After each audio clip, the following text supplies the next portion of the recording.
Shahdadpur PPL oil and gas company में कम कंदड़ खानगी company pipe link construction private limited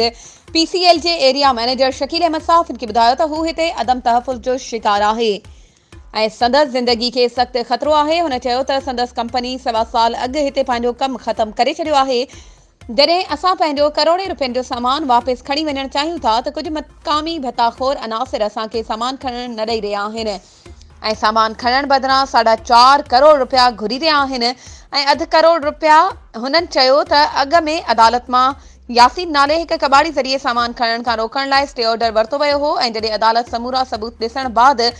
मोज़िज़ अदालत स्टे ऑर्डर ख़त्म करे असांखे सामान खणण जी इजाज़त ॾिनी हुई। हाणे उहे अनासिर खुल्लम खुल्ला दादागीरी ते लही आया आहिनि ऐं कंपनी में ज़बरदस्ती घिरी असांजे मुलाज़िमनि खे हिरासां करे रहिया आहिनि। ॿिए तरफ़ पीसीएल कराची हेड ऑफिस जे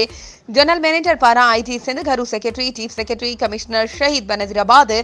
डीआईजी बनज़ीराबाद ऐं ॿियनि खे मोकिलियल दरख़्वास्तुनि जो बि को असर न थियो आहे ऐं न ही मक़ामी पुलिस बि कंहिं बि क़िस्म जी का कार्रवाई कई आहे। साइट मैनेजर शकील अहमद मूजिबि भताखोरनि खे मक़ामी बाअसर सियासी शख़्सियतुनि जी मदद हासिल आहे। वधीक ख़बरुनि ऐं अपडेट्स जे लाइ असांजे चैनल खे सब्सक्राइब कयो